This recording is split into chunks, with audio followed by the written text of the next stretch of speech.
Siang-siang gini kita enaknya ngapain ya? Apa kita makan gorengan aja? Gorengan enak tuh, tapi ngomong-ngomong soal gorengan itu kan mengandung minyak. Nah, kali ini kita berada di perkebunan kelapa sawit. Tadi ngomong-ngomong soal minyak, nah kita akan berbicara soal minyak kelapa sawit, teman-teman. Apa itu? Ada minyak kelapa sawit. Nah, minyak kelapa sawit ini merupakan salah satu minyak nabati yang dihasilkan dari dari buah sawit, teman-teman. Nah, dan juga minyak kelapa sawit merupakan larutan yang tidak bisa cair dalam air, akan tetapi bisa cair dalam pelarut organik non-polar.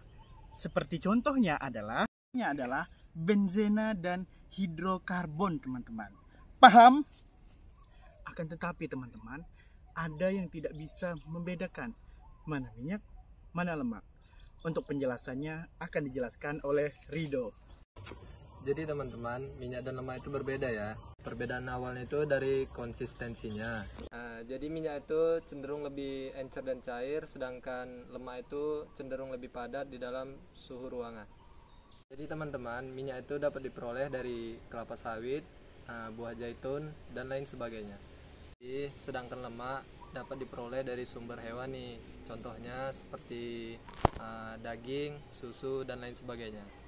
Jadi teman-teman, minyak dan lemak itu memiliki struktur molekul yang terdiri dari gliserol dan asam lemak. Apa sih gliserol dan asam lemak itu? Gliserol adalah molekul 3 karbon yang terikat dengan 3 rantai asam lemak. Sedangkan asam lemak itu bervariasi tergantung dengan panjang rantai karbonnya dan jumlah ikatan rangkap yang terkandung di dalamnya.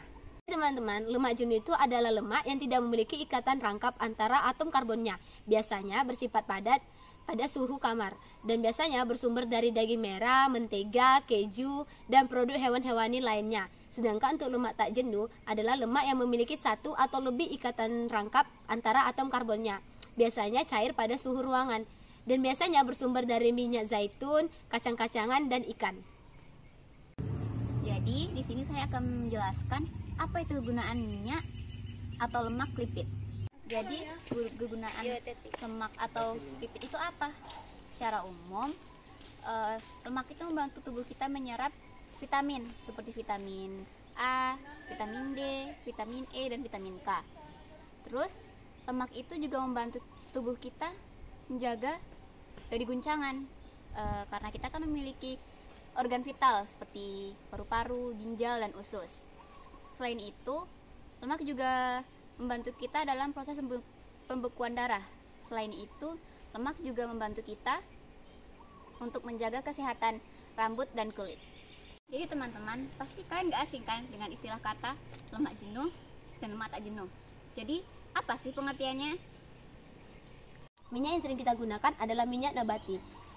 Pada umumnya, minyak nabati itu terdiri dari triglycerida, yang umumnya rumus molekulnya adalah C3H5 berikatan dengan OCOR1, OCOR2, OCR3, di mana R1, R2, R3 adalah rantai alkali yang biasanya memiliki 16 hingga 18 atom karbon dan mungkin memiliki ikatan rangkap. Halo teman-teman, selanjutnya kembali dengan saya akan menjelaskan proses pembentukan minyak dan lemak. Nah, biosintesis asam lemak. Biosintesis asam lemak adalah proses di mana sel-sel organisme menghasilkan asam lemak dari prekursor molekul.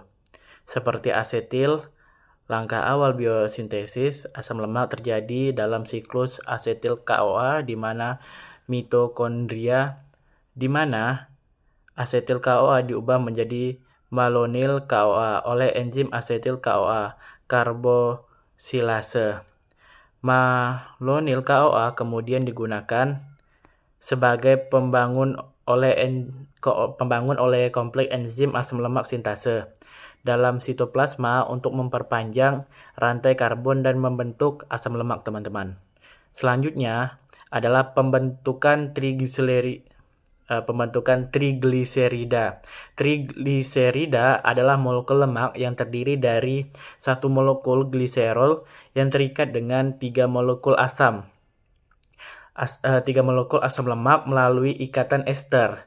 Pembentukan trigliserida terjadi melalui esterifikasi di mana asam lemak terikat dengan gliserol di hadapan enzim katalisator seperti gliserol 3-fosfat asli transferase, teman-teman. Selanjutnya akan menjelaskan tentang pengaruh enzim dalam prosesnya. Baiklah, selanjutnya pengaruh enzim dalam proses ini adalah enzim-enzim memiliki peran kunci dalam kedua proses biosintesis asam lemak dan pembentukan trigliserida. Contohnya enzim asetil CoA karbosila dan asam lemak sintase diperlukan dalam biosintesis asam lemak. Sementara gliserol 3-fosfat asli transferase diperlukan dalam pembentukan trigliserida. Enzim-enzim ini berfungsi sebagai katalisator yang mempercepat reaksi kimia yang terlibat dalam pembentukan minyak dan lemak, memungkinkan proses-proses tersebut berjalan efisien dalam tubuh organisme. Baiklah teman-teman, selanjutnya saya akan menjelaskan peran minyak dan lemak dalam tubuh. Nah teman-teman, minyak dan lemak ini memiliki peran dalam tubuh di antara sebagai sumber energi. Yang pertama itu sebagai sumber energi. Minyak dan lemak menyediakan kalori yang penting untuk aktivitas sehari-hari dengan mengandung lebih banyak energi per gram dibandingkan karbohidrat atau protein. Mereka menjadi reservoir energi yang efisien untuk tubuh, terutama saat asupan makanan terbatas. Selain itu, minyak dan lemak juga berperan dalam struktur membran sel asam lemak. Komponen utama dari minyak dan lemak membentuk fosfolipid yang merupakan elemen kunci dari lapisan lipid bilayer dalam membran sel. Ini penting untuk mempertahankan kestabilan membran dan mengatur transportasi zat-zat ke dalam dan keluar sel.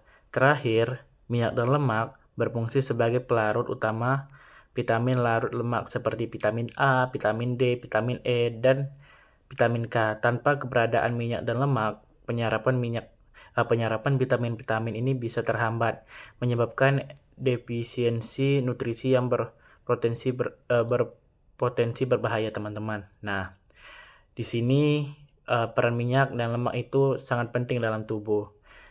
Kita pasti tidak asing dengan minyak kelapa sawit. Nah, dalam minyak kelapa sawit itu terdapat vitamin A dan vitamin E yang banyak dalam minyak kelapa sawit. Hal ini pastinya penting dalam peran minyak di dalam tubuh kita, teman-teman. Nah, selanjutnya teman-teman, penggunaan minyak dan lemak dalam industri. Nah, peran minyak dan lemak dalam industri ini memiliki fungsi dalam berbagai industri. Mereka digunakan dalam industri makanan dan minuman untuk meningkatkan rasa dan tekstur produk dalam industri kosmetik. Minyak dan lemak digunakan dalam pembuatan produk perawatan kulit dan rambut karena sifat hidrasi dan nutrisi mereka. Di sisi lain, minyak nabati juga dimanfaatkan dalam produk biodiesel sebagai alternatif ramah lingkungan untuk bahan bakar fosil.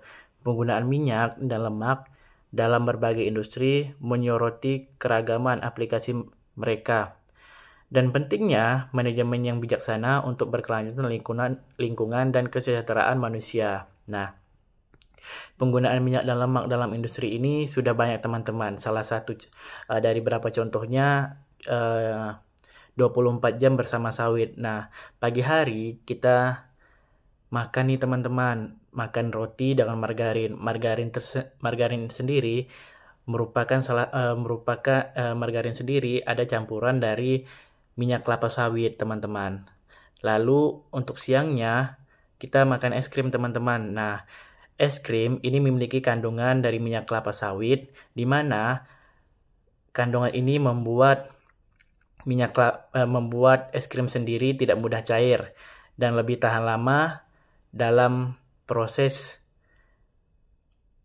seperti itu. Nah, untuk malamnya kita masak ini teman-teman, menggoreng. Nah, minyak yang digunakan adalah minyak dari kelapa sawit teman-teman.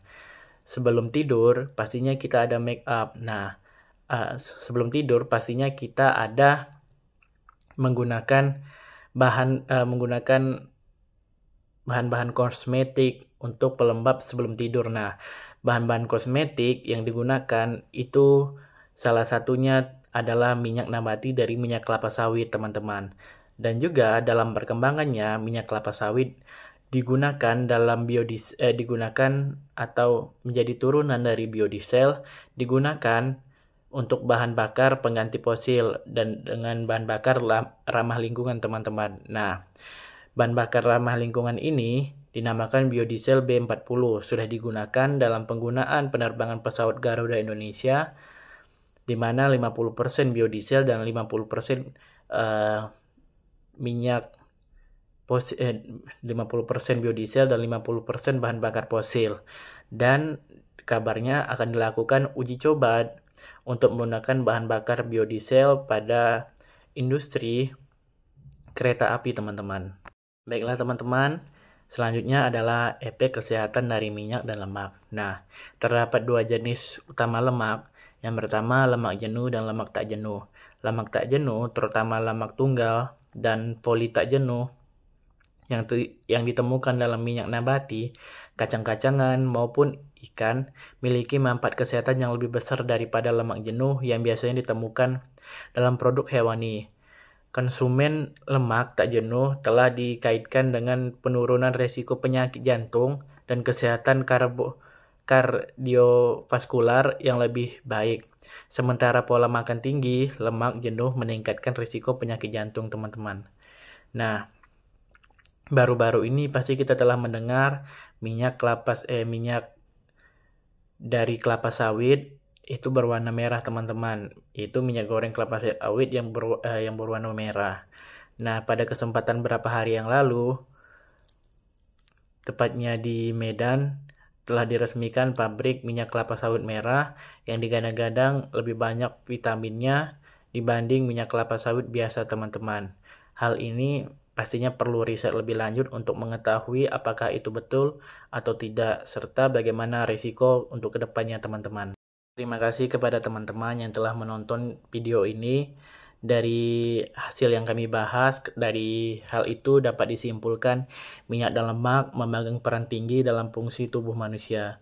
Mereka tidak hanya menyediakan energi yang vital untuk aktivitas sehari-hari, tetapi juga menjadi komponen struktural penting dalam membran sel, menjaga kestabilan, dan memfasilitasi transportasi zat-zat keluar sel. Selain itu, sebagai pelarut untuk vitamin larut lemak, minyak dan lemak mendukung penyerapan nutrisi yang penting untuk kesehatan dan keseimbangan nutrisi yang baik.